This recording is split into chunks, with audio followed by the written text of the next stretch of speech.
আর একটাই উদ্দেশ্য, সবাই প্রতিটা ছাত্রছাত্রীদের উদ্দেশ্যে তোমরা এখানে আসো, পড়াশোনা করো, সেটা মনোযোগ দিয়ে করতে হবে, যাতে এই আপনজন সংগঠন তোমাদের পাশে যে হাত বাড়িয়েছে যেন তার সম্মানটা রক্ষা থাকে।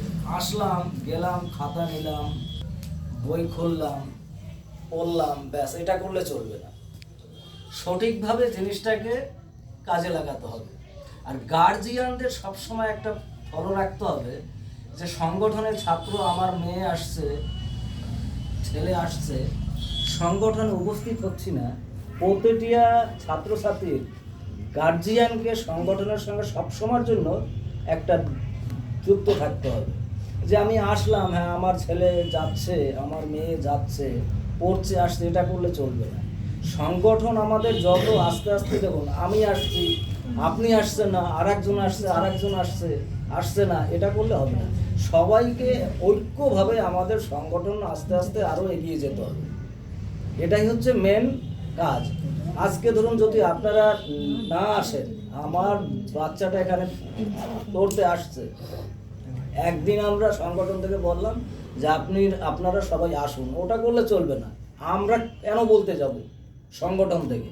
আপনার যেহেতু বাচ্চাটা এখানে আসছে, আমরা বলবো না যে আপনারা আসুন, আপনাদের আগ্রহ করে আসতে হবে, তবে তো এই জিনিসটা আমাদের আরও আমরা এগিয়ে যেতে পারবো। দেখুন আজকে আমার একটা ব্যক্তিগত কথা বলি, 2018-19 সালে করোনা হয়েছিল, আমার ছেলে এখানে পড়াশোনা করেছে, সে বলেছে, স্যারকে বলেছে, ম্যামকে বলেছে, আর আমি পড়াশোনা করবো না। স্যার ম্যাম বুঝিয়ে তাকে, যাই হোক যেভাবেই হোক, তাকে পড়াশোনা কমপ্লিট করে আজকে সে একটা জায়গায় চলে গেছে। তোমরাও যাবে।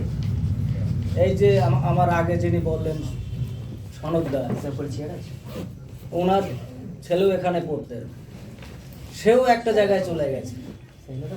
তা তোমরা সবাই এটা আশা করি তোমরা ঠিকভাবে যদি আমাদের সঙ্গে সহযোগিতা করো, ছাত্র ছাত্রীরা এবং গার্জিয়ানরা সবাই যদি একসঙ্গে আমরা সহযোগিতাভাবে একসঙ্গে এগোতে পারি, তাহলে আমাদের এই কাজটা সফল হবে, ভালো হবে।